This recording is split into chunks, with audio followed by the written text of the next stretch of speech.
जय माता दी। माता दुर्गे महारानी की जय, अम्बे महारानी की जय, माता जगदम्बे की जय, माँ भवानी की जय। तो दोस्तों, हम लोगों ने नवरात्रा का व्रत प्रारंभ किया है। 17 अक्टूबर को हम सब घट स्थापना किए और आज माता के तीसरे स्वरूपों का पूजा किए हैं। तो हम लोग अब दिन प्रतिदिन नज़दीक आते जा रहे हैं कन्या पूजन के लिए और संशय बना हुआ है कि कैसे करेंगे कन्या पूजन। इस कोरोना काल में क्या कोई माता अपने बच्चों को आने देगी? बेशक सरकार ने सब कुछ खोल दिया है, लेकिन सोशल डिस्टेंसिंग मेंटेन करने के लिए कहा गया है।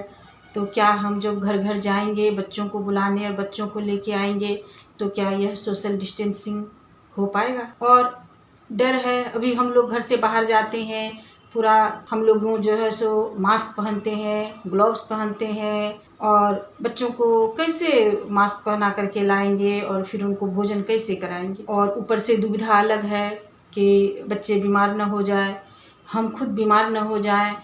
माता रानी के आशीर्वाद से हम सब ठीक हो जाएंगे और पूरी तरह से हमारा देश पहले की तरह बिल्कुल जब सुरक्षित हो जाएगा तब अगले साल हम बहुत ही धूमधाम से कन्या पूजन अपने अपने घरों में कर पाएंगे। अभी कुछ दिन और हम लोगों को थोड़ा सा सतर्क रहना होगा, सोशल डिस्टेंसिंग को मेंटेन करना होगा। तो इसी तरह का बात हर किसी के मन में उभर के आ रहा है, कैसे करेंगे कन्या पूजन? तो बहुत साधारण सी बात है, आपके घर में जो भी कन्या है आप उसी का पूजा करें। एक कन्या है, मान लीजिए 9 कन्या को पूजन करना है तो एक ही कन्या को हम 9 बार पूजन कर लेंगे।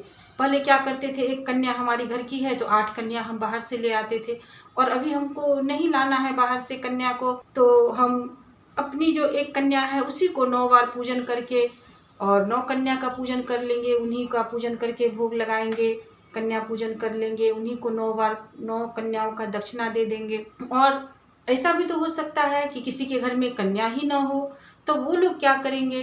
तो उनके लिए भी बहुत सारे माता रानी का आशीर्वाद है।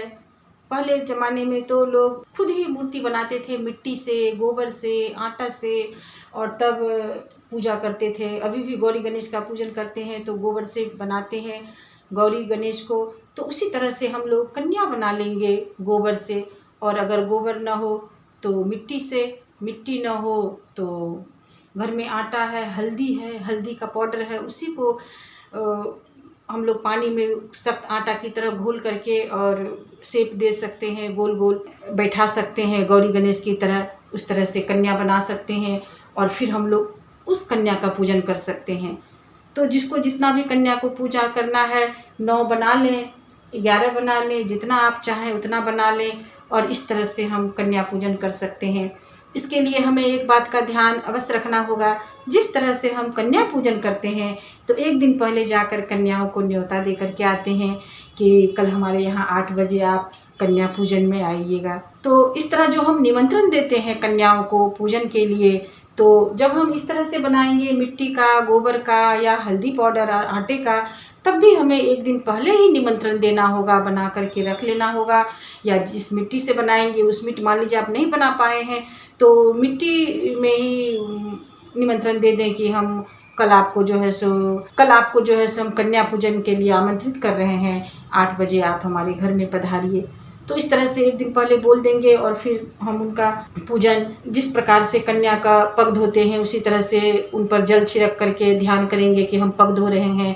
फिर ध्यान करेंगे कि स्नान करा रहे हैं, जल दे दीजिए थोड़ा सा, और स्नान करा रहे हैं उनको जो है सो चंदन लगाइए, अक्षत लगाइए, अलता लगाइए, बिंदी लगाइए, उसी पर चुनरी ओढ़ा दीजिए, और उनके समक्ष जो भोग हमें लगाना है उनको हलवा पूरी, काला चना, केला या जो भी भोग आप लगाना चाहते हैं वो उनके समक्ष लगा दीजिए भोग, उनको प्रसाद अर्पण करने दीजिए।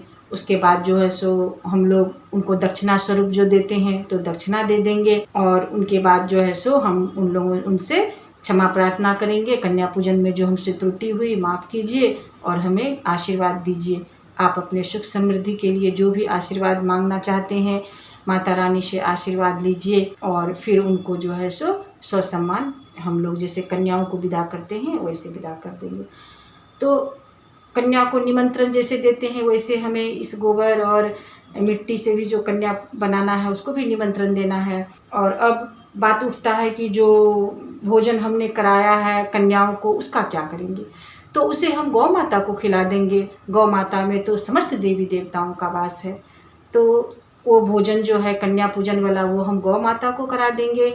और जो हमारे पास दक्षिणा बच रहा है वो दक्षिणा हम संभाल के रख देंगे, और अगले साल जब कन्या पूजन करेंगे तो इस दक्षिणा को भी उसमें मिला देंगे। और कोई उपहार खरीद करके जो भी उनको देना है वो उपहार स्वरूप दे सकते हैं, या और पैसा इसमें मिला करके कुछ और भी कपड़े वस्त्र कुछ भी आपको जो आपकी श्रद्धा हो आप दे सकते हैं। और इस तरह से हम कन्या पूजन कर सकते हैं। नवरात्रा का व्रत हम 9 दिन कर लेंगे, और कन्या पूजन के बिना तो हमारा नवरात्र अधूरा रह जाएगा। तो हमें कन्या पूजन तो करना ही करना है, करना पड़ेगा किसी भी हाल में। कन्या नहीं है तो माता रानी से आशीर्वाद ले करके हम कन्या बना लेंगे। माता रानी से आशीर्वाद प्राप्त करके मिट्टी से गोबर से इस तरह से कन्या बना करके हम उसका पूजन करके अपने नवरात्र व्रत को पूर्ण कर सकते हैं। हमें लगा यह कुछ उपयोगी हो सकता है सबों के लिए, इसलिए मैं इस वीडियो को सबके साथ शेयर कर रही हूँ। जय माता दी। थोड़ी सी भी अगर हेल्पफुल लगी हो मेरी ये वीडियो तो आपसे गुजारिश है कि अगर अभी तक सब्सक्राइब नहीं किए हैं मेरे चैनल को तो सब्सक्राइब कर लीजिएगा, लाइक कमेंट्स ज़रूर कीजिएगा। कुछ अगर पूछना हो या मुझे बताना हो तो कमेंट्स करके ज़रूर बताइएगा। जय माता दी। जय अम्बे महारानी की जय। जय माता जगदम्बे की जय।